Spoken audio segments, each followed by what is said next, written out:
Welcome to the Adjusted for Risk podcast. Join myself, Brian Nauman, as I talk markets, investments, economics, and life as I help prepare you for the upcoming week in markets. I work for Zephyr, and all opinions expressed by myself and my podcast guests are solely of their own opinions and do not reflect the opinion of Zephyr or Informa, its parent company. This podcast is for informational purposes only and should not be relied on for investment decisions. Hello, everyone, and welcome to Zephyr's Adjusted for Risk podcast. We are here on site at the Exchange ETF conference, and it's been a fantastic conference so far. This is Brian Nauman, the market strategist here at Zephyr. I've got another amazing show lined up for us today, one that I'm really excited for. You know, it's clear that we have a lot of uncertainty in markets that investors need to contend with. But I believe with uncertainty comes opportunity, and my next guest is going to help us understand the uncertainty, but present some opportunities. He has a wealth of knowledge, and it's an honor to have Jeffrey Sherman sitting next to me to talk about the current market landscape. Jeffrey is a deputy CIO at DoubleLine, and Jeffrey, welcome. Thank you. Thanks for having me. You don't need an introduction, but can you maybe just give us a little bit more information about yourself and DoubleLine?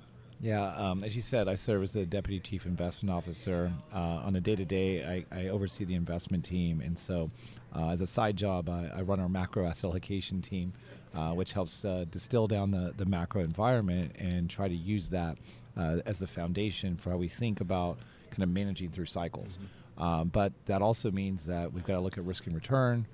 So it's not just a macro heavy. We have the bottoms up. We've got a significant wealth of knowledge in our portfolio management staff.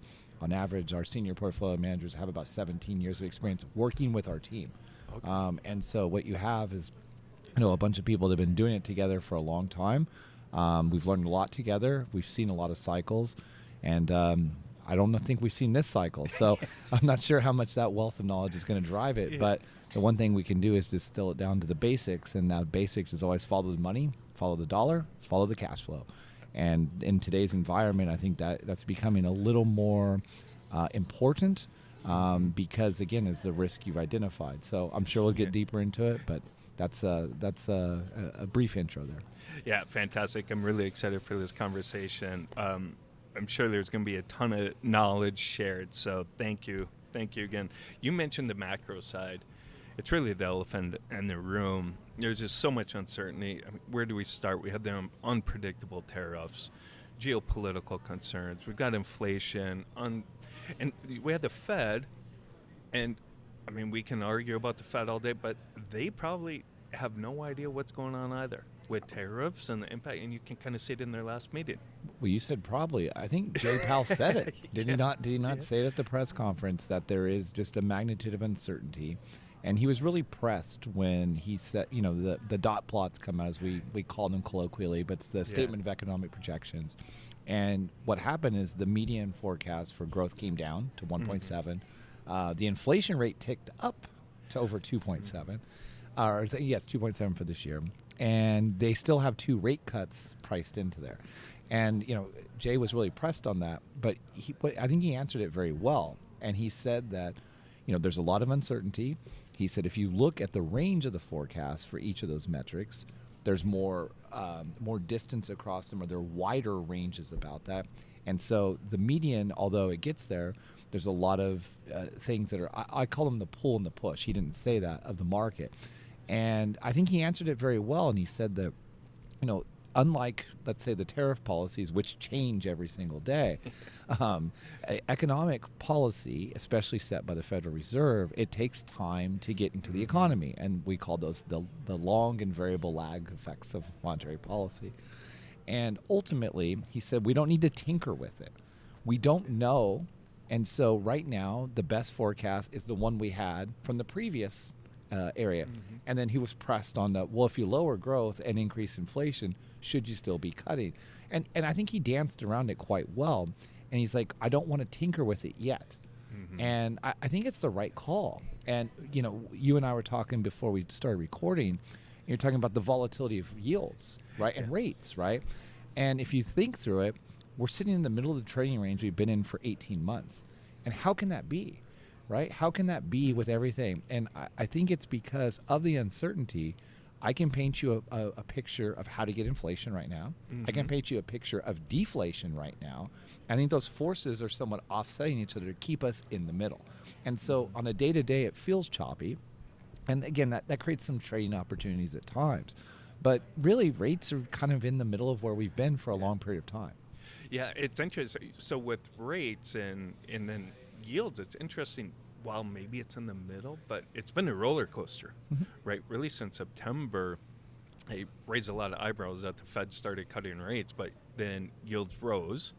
And then February, yields came down, and then recently they're back up. Yeah, I mean, when you look at it from the lens of, okay, this is the difference of living through a cycle versus studying a historical cycle, right? And I think that has to be disentangled when you're an investor. And, I mean, I was a mathematician by trade. You think you can solve everything with a spreadsheet and some formulae. It's going to get you everywhere you need to be. But when you start to live, you have to live through the experience as well. And that's why, we like people with experience. But where I'm going with all of this is that when you really kind of step back and think through it, think about the setup going into the Fed meeting. And I'm going to rewind the clock back to November of 2023. Okay, that's a long time ago. I think I've aged about 7 years since then, just given all the noise out there. But in November of 2023, it was the first day of November. That was the Fed meeting where Jay Powell came out and said, "We are done hiking." And he didn't say it, I'm paraphrasing. He didn't say it's the end of the hiking regime. But he really came hard with the we're done hiking.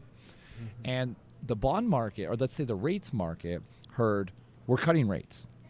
Now, we're done hiking. You and I can agree that's not the same as cutting.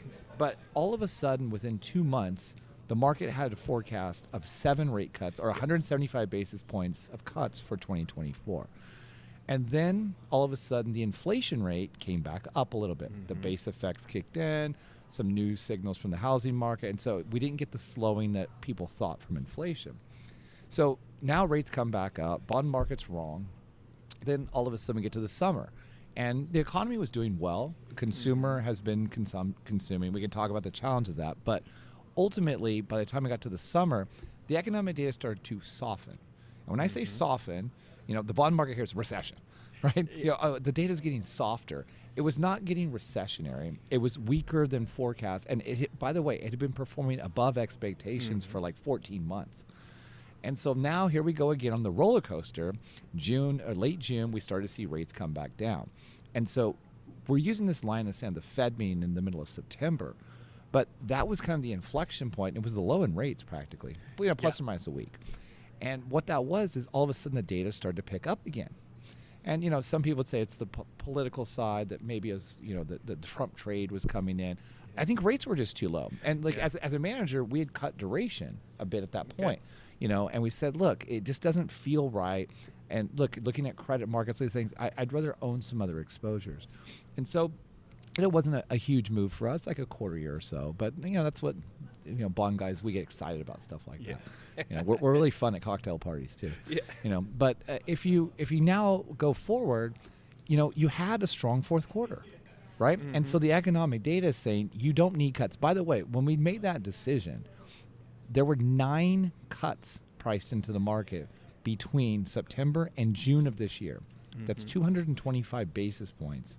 The bond market was saying we were going to get in cuts. Now, we have got 100, okay? So they've got to really up that from other. Now, the bond market doesn't have that anymore. They have it's like a 65% chance of a cut, by June right now. And why I'm taking you on this historical lesson is that the rates market has taken every opportunity to see softening data and call it recessionary. And that's what it's starting to price in. And so what we've had here is that I think people think the neutral rate of the Fed should be, I don't know, historically it's been like 2.5 or something like that. But if the inflation rate's running at 3%, I don't think the Fed needs to be there. And by the way, their target is a 2% inflation rate. So just to finish the thought is that if you'd have told me there's no tariffs, there's no this kind of disruption we're seeing right now out there, I would have said, I think the Fed's trying to get to a 4% Fed funds rate. That's the number they want.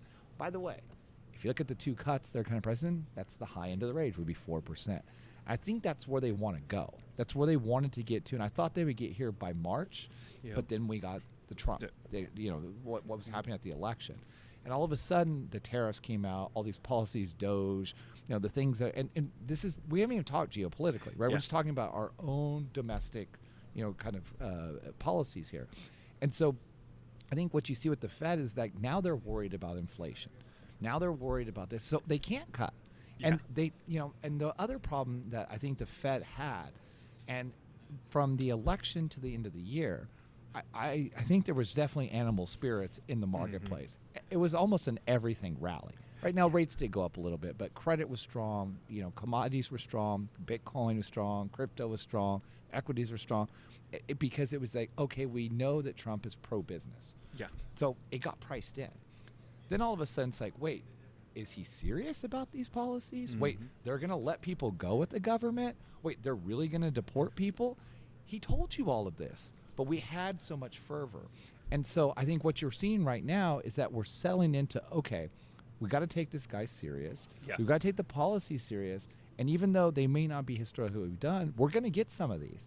And you know what? I've heard from Bessent that there's going to be pain, right? I've heard from Trump that, it's going to be a disruption, right? And he's talking about the economy. Yeah. And so what they're setting this up for is that the bond market hears that and hears recession. They're engineering recession. It's Biden's fault. It's very political. That's what politicians do, no matter who they are. But then you have the other side where, these tariffs are likely, if they're broad-based, they are inflationary, at least in the shorter term. So the Fed can't cut in that environment either. So you had the fervor, the excitement. The Fed wants to cut, but they see the animal spirits. They think that can unleash another wave of inflation, so they have to be cautious. And then you get the push and pull of rates. So anyway, a long-winded answer. I think I've learned from my boss that you can ask one question and have a whole podcast on it. No, that's fantastic. I think our audience would rather have me not talk. Less I talk, probably the better. Let the guests talk. So we're okay. We're okay with that. So listening to you go through that, it brings up one word, that S word, stagflation. And is that, we've been talking about it for a while, and also recession too. It's it's RS&T right now: recession, stagflation, tariffs. Yeah, there we go. Yeah, I don't know. Just hit me all of a sudden. Can you coin that? Here, let's write that down. Can we put that in a digital asset? Right? Yes. Yeah. There's got to be a coin that you can put that on. Yeah. Mint that on.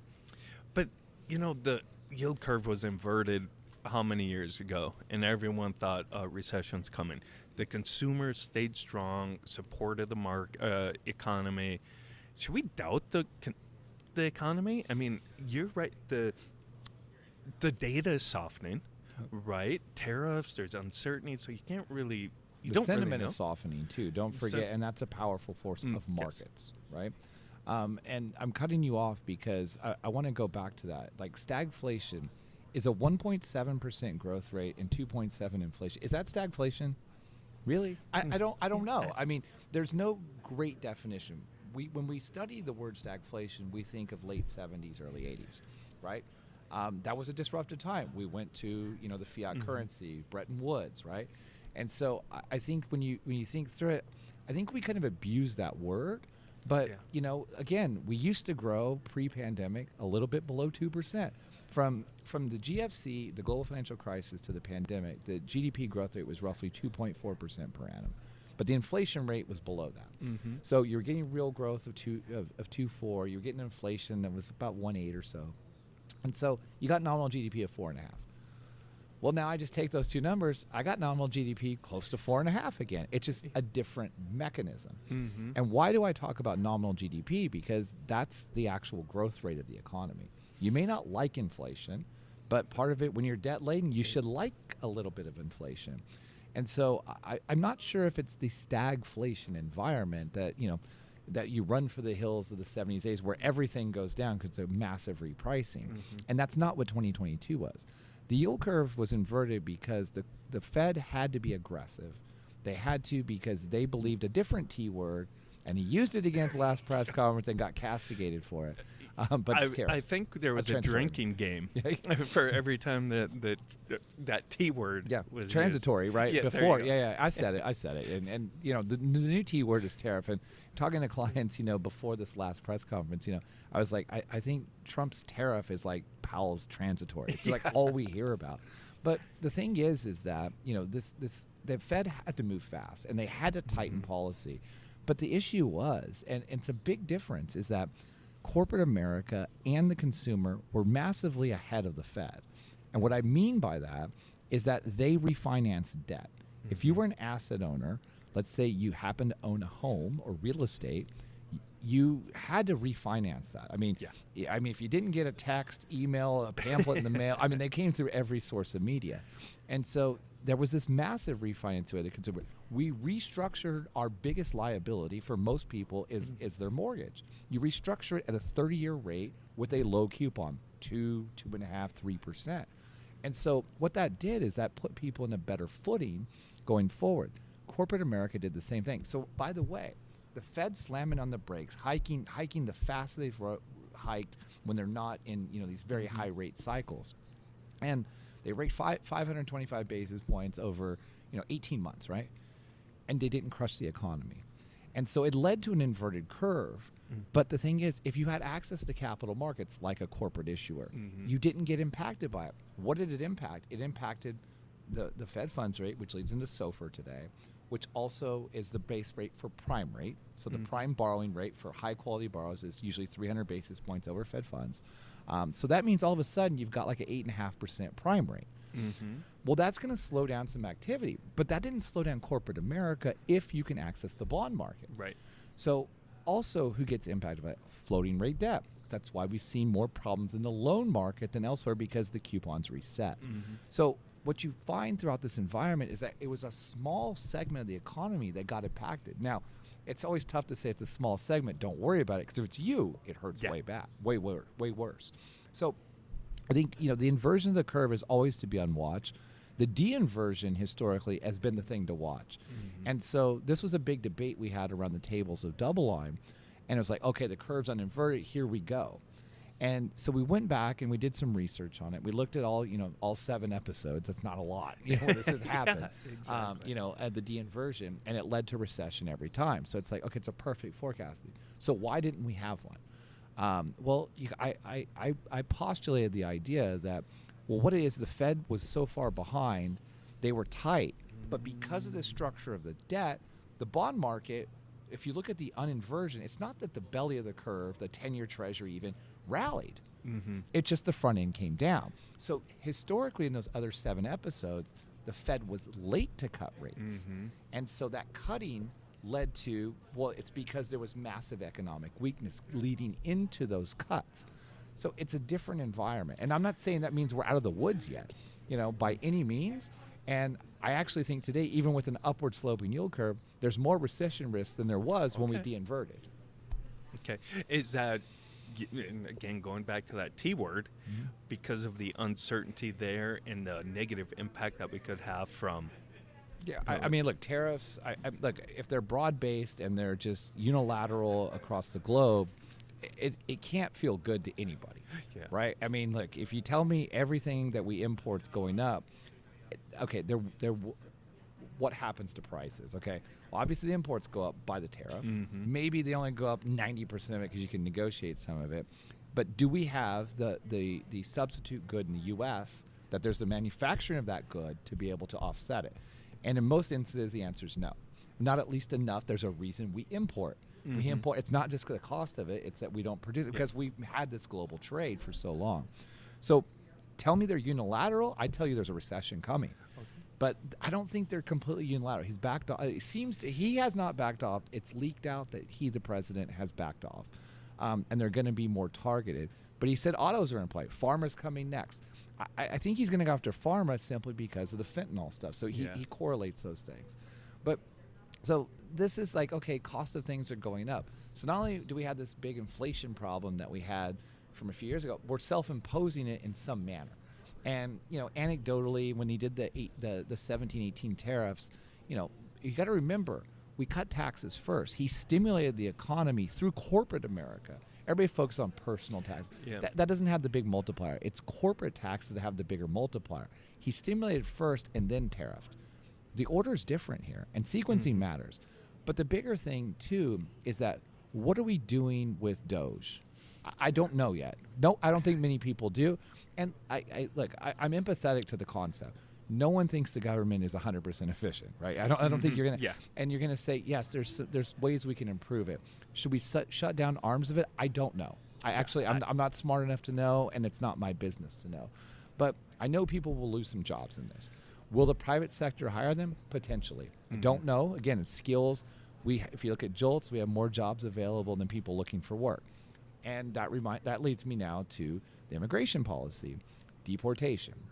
And it's very politically charged, but I don't think anyone's going to come in here and say, yeah, I want to house criminals in jail who are not legal citizens. But the thing is, if people are working in this country right now and we deport them, where do we find the labor? Is it all those government workers? Fine. So the deportation policy, I think if we had a 7-8% unemployment rate, may make some more sense. We want to nationalize. We're trying to look after our fellow Americans. We're trying to pay them well. That makes sense. We have a tight labor market. Right. Correct. Right. Now, it may fall apart because you lose workers. You can't find them. See, the economists will tell you very short term, well, raise wages. It'll be competitive. There's wage inflation. We're going to get inflation from the deportation. I'm not convinced of that. I'm not convinced that we have enough workers to be able to do that. And so if you don't have workers, it stagnates your business. Notice I said stagnate, not stagflation. It stagnates that business. And so either you got to pay up to incentivize people to get there, or you have to produce less. That is not economically positive. So the tariffs have this issue. You have the immigration side. And look, at the end of the day, it's how can we absorb it all at once? And maybe the idea is that Doge is going to save us. We're going to save all this money and we can throw money at it. But then we're not doging. If we're throwing money back at it, right, we're doing the fiscal policy. So to me, there's the signs here are the risks are building meaningfully, but also you can pull off them very quickly. So I think I'm going to lead you to your next question, which I have no idea what you're asking me, but it's what do you do? Yeah. And it's interesting, real quick, not to get completely sidetracked, but on your talk with Doge, we have a connection to Tahoe that we had talked about earlier, and Zephyr. There was just a lot of Department of Natural Resources folks got laid off. Yep. And now up in Tahoe, we all know the fire danger. Yep. You know, so not to go. And it got close. It got close 2 years ago, right? Yes. Got very close. My parents got evacuated. Yes, I was evacuated for 2 weeks, and the whole city, whole town.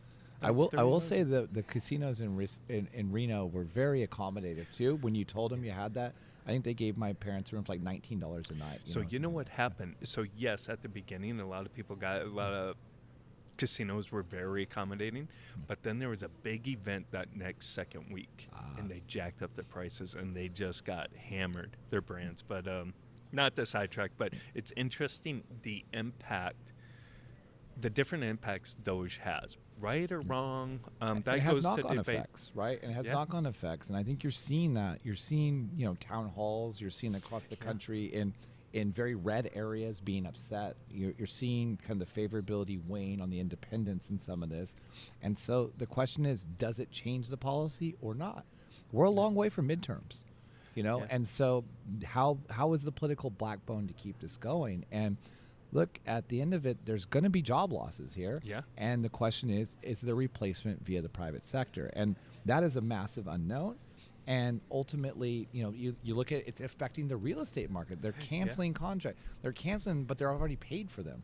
That doesn't sound efficient to me. But again, you're talking about changing you're changing status quo. Right. And, I've told some clients this recently, like, I think that, when it was tech, it's disruption's good. Everything's disrupted. Yeah. But it sucks when you get disrupted. Yeah. Right. And I think that's what we're seeing here. And is it for the greater good? I don't know. Is there an ulterior motive? I don't know.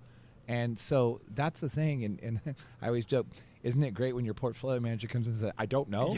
Yeah. But if Jay Powell can say it, I can say it too. And I appreciate his candor for that too. And I think there is a lot of unknowns. And so as an advisor, as someone running money, as a portfolio manager, our job is to try to figure out how can we survive, Yes. right? How do we keep the client invested? How do we deliver, something that we think is a good risk-adjusted return, right? Zephyr, that's Yes. what you guys. We use your software, full disclosure.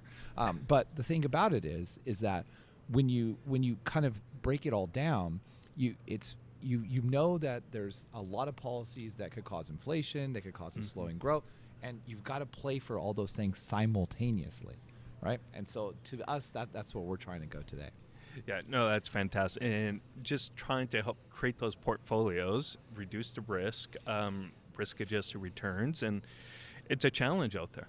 It is. And we know there's one thing that markets don't like. It's about the only certainty out there is markets don't like uncertainty. Yeah. And that's what we have, especially when you have Powell, like you said, say, I don't know. The only time that we like uncertainty is in Washington when it leads to gridlock. Yeah. This does not feel like gridlock at all. It feels like it's being rammed down our throat, and it changes. So it's what they're ramming. It's different every day, right? But we had this experience before in the first administration, the first term of President Trump. And so I think what you have to look at here today is that how far is he willing to push it?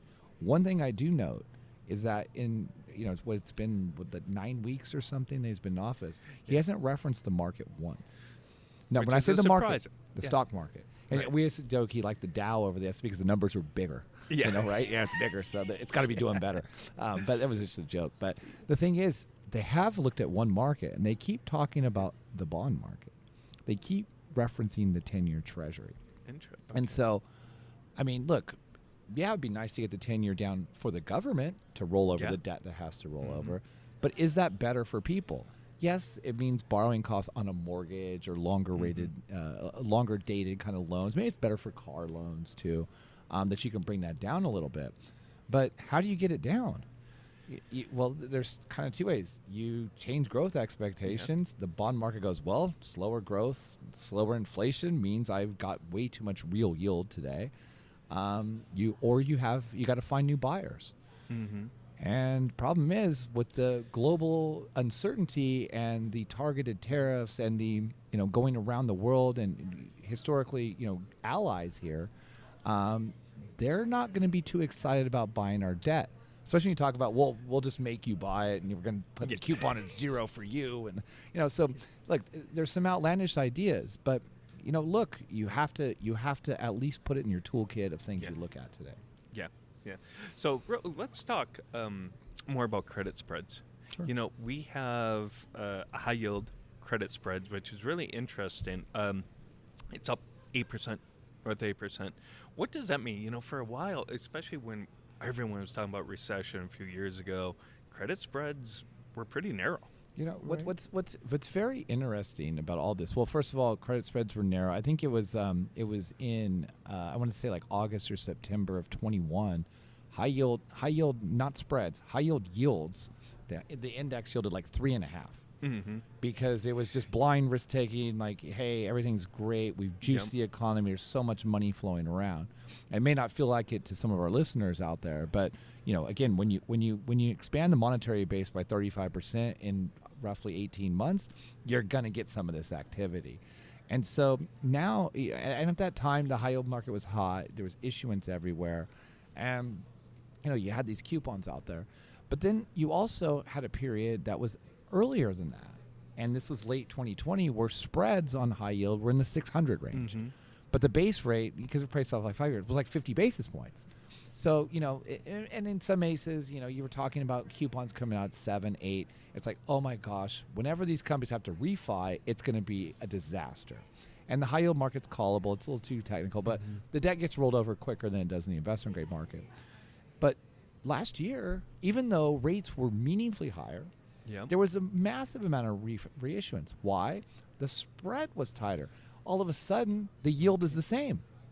Mm-hmm. And so they just roll over the coupon, extend it out, and keep their company going at that same rate. So, and by the way, when stocks go up 25% in a year and then the next year, high yield tends to do pretty well. Yes. And so this has been a very strong bull market in credit since 22. And it's been a bull market in equities. It's been a bull market in credit. And that leads to low spreads.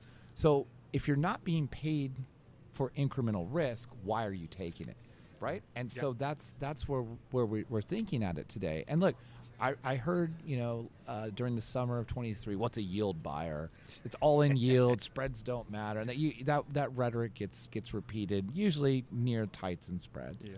But you also need a catalyst to change things. And so last year we were concerned about things, but we let the credit keep building in the portfolio. And we'd upgraded during 22. We used that kind of bond market itself to get higher up in the capital structure, higher rated debt, shorter duration debt on the credit side, because it just, there's no reason to take that massive risk out there. You're getting paid. Exactly. You're getting paid just to be conservative. And we let that stuff run for a while. And there's debate about when do we peel this back. And last month, we said it's time to peel it back. And it was after, because January was such a strong month. There was so much momentum, new money coming in to the market. And, again, it was the fervor of the new administration. And then February, it's like, in January when we met about it, it was like, we want to ride the momentum right now. And then coming into the asset allocation on that February, I was like, we got to cut some risk. And the teams all agree, and that's the great thing about working with people for long periods of time. We have a similar kind of thought process, but again, it's not groupthink. And look, we reduced risk in our portfolios. We took down, in our multi-sector portfolios, which is a standard kind of bond portfolio, we took down 5% of the credit. That's a huge move for us in a given month. Mm-hmm. And what we bought? We bought treasuries and agency mortgages. We bought the kind of risk-off trades. And we did that not because we're afraid of President Trump, not because of geopolitical risk. We did it because of spreads. Oh, okay. And we thought that at this level, we're not being paid enough. It's time to make some of these changes. And I'll tell you that my goal was to do it again, and maybe again. But now we've had the wiggles and jiggles again in credit, and it's like, maybe I don't. But we're going to have that conversation later in the week. And so, as I look through things right now, what I see is a market that's uncertain. I don't think spreads reflect enough of a risk premium today. Okay. I think they're better. Mm-hmm. Look, high yield widened out 70 basis points in a month. That's a lot. That's a big move. Mm-hmm. But also it doesn't look attractive. You can pick names, but also when I quote an index, it also includes the CCC cohort, the lowest rated cohort, and that stuff is trade by appointment. Everybody knows it's hairy. It isn't really moving. And by the way, some of the biggest pain in the sell-off was the single B market. Now, why would that be? Why wouldn't the riskier stuff? Because you could trade it. The other stuff, you're like, it's we'll look at that later on. No one wants to step into it, right? And so these are the things about running money through cycles that, you've got to nibble at trades. And, right now, I don't feel any better about the credit markets with the wider spreads now. I think they should be a little bit wider. Am I going to micromanage the trading of it? No. You know why? There's enough in there to get me through what I'm doing. Mm-hmm. And I brought more stability to my portfolio through kind of balancing out some of these risks. So again, just being very high level on this stuff, that's kind of the way we think through markets, right? And look, the macro environment isn't great. We're not talking about global trade, that's positive. Yeah. It's hard to find a lot of positive catalysts right now. But as you notice, I still say we own half the book in credit. I'm not, look, at the end of the day, you got to own stuff. So how do you do it? You step back and say, what can I analyze? Uncertainty I can't analyze, but I can do scenario analyses. Do I want to own an import or export today? Probably not, right? Do I want to own something domestically? Yeah, sure, there's certain things, but I don't want to own small cap equity in this U.S. because they've got too much financial leverage. They can't access the markets enough. You want operating leverage. You want to own things like in the energy complex, things that we are producing here. Look, oil price can go down. As a bond investor, I don't care if you can cover my interest payments. I'm good. Mm-hmm. So, and just because it's only domestic doesn't make it okay, right? And so it's taking another level of thought. And this is where you just have to have a lot of folks looking at this. And to an advisor that doesn't probably have 90 analysts around them like we do, and those are portfolio managers and decision makers. It takes a lot to come up with these theses. And so I think right now, your bonds need to be good enough. You don't need to be a risk seeker in bonds. And you probably want to rethink, kind of your credit to equity exposure. Okay. And we advocated last year that, after some of the rally, in November, maybe you should be buying credit with some of your equity book. Why? Because the yields were better, right? Yeah. If you invert the PE. And so as I kind of think through, putting on my asset allocation hat, it's a tough job right now. Yeah. And what that means is you need to play a little defense. You don't need to be scared to death. You don't need to run for the hills, but you also need to get through this environment. Yeah. And get your clients through the environment, and don't let them freak out. I was talking to a client yesterday in our meeting room, and he was saying that, clients are freaking out. The stock market's down 10%. And he goes, but your portfolio's down 1%. And he's like, well, what happens if it goes down 10%? He goes, well, probably be down 3%. Well, I don't want to lose money, And it's like, but you made so much the other way, right? And I think these are the principles we need to go back to, of saying that, look, this is not a manipulated market from the standpoint of Fed buying bonds. We're not manipulating interest rate policy. We're not coordinating globally. What that means is that if we're more divisive as a globe, then we need more risk premium. Yeah. So, and that's a funky word to say out there, but that says that valuation needs to be lower. That means the multiples need to be lower, and it also means spreads need to probably be a bit wider. Are we going to time that right? No. But also at the end of it, I think if you can bring stability and say, look, it was a rough month last month. Your bond portfolio is down, like 50 basis points. Does it matter? Is that what if you really can't take that drawdown, maybe you shouldn't be investing.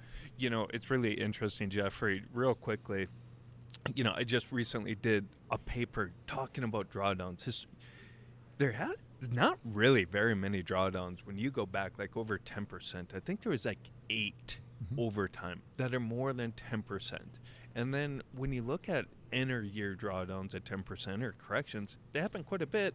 Yeah. And markets end up being positive. And we're talking equities here. So while, yes, it's concerning, you're going to get a lot of calls from clients. You got to, maybe show them a picture. Yeah. No, and it's helpful. But now what you're doing is what I said is my young part of my career. And I'm not trying to say you're young and naive here. Is that it's much easier to look at the paper and go, well, if you stomach the drawdown, then live through the drawdown. Yeah. And that's the difference. And that's why I say that sometimes the experience, it helps you meaningfully, but also hurts you. Because you remember it, and there's something called myopic risk aversion. Yep. And it's it sounds fancy. I like to use fancy words every once in a while. I'm not smart. I just memorized a couple of them. But the myopic loss aversion or risk aversion says that a 5% loss hurts emotionally way worse than the inverse of that, the joy you get from the 5% gain. So the dopamine fires worse on you on the negative side than it does on the positive. And we have to remember that. And we've had a world of FOMO, right? The fear of missing out. And look, the US has been a world beater for a long time. And that's because we're open for business. We have capital flows. We have, pretty competitive tax policy. We also welcome people into the country. We've done all that. And we're changing the game a little bit. Yeah. So what that means is maybe right now the U.S. won't be the world beater for the short term. But I'd like to sign off on one thing, and one thing advice I always say, you never short America. Yeah, I love it, Jeffrey. I think that's a perfect way to stop. End it right there. Thank you so much, Jeffrey. It was such a fun conversation. I learned a ton just sitting here, took a bunch of notes. Where can our audience, if they don't know already, get more information about DoubleLine? It's pretty easy. It's DoubleLine.com. We put out a lot of videos, and so we put out a lot of papers, obviously if you want more collateral out there. And on top of that, we put a lot of videos out to youtube.com/DoubleLine Capital. Okay. You'll see all our webcasts are out there. We'll be doing media events as well. And if you want anything, just reach out to us, info@doubleline.com. Yeah, I am an avid reader of your guys' stuff. You guys do great content, the videos, watch them all the time. I got to stay abreast of what's going on in market somehow. Well, I'll give a cheap plug. In 2 weeks, I'm doing another webcast. So there we go. In 2 weeks, you're on there, so you can sign up for it on the website. Awesome. Okay. Thank you, Jeffrey. Thank you so much for everyone for listening to this episode of Zephyr's Adjusted for Risk podcast. You can watch all of our other podcasts on the Zephyr YouTube channel, iHeartRadio, and Spotify. Be sure to subscribe to those channels. Thank you, and have a great rest of your week.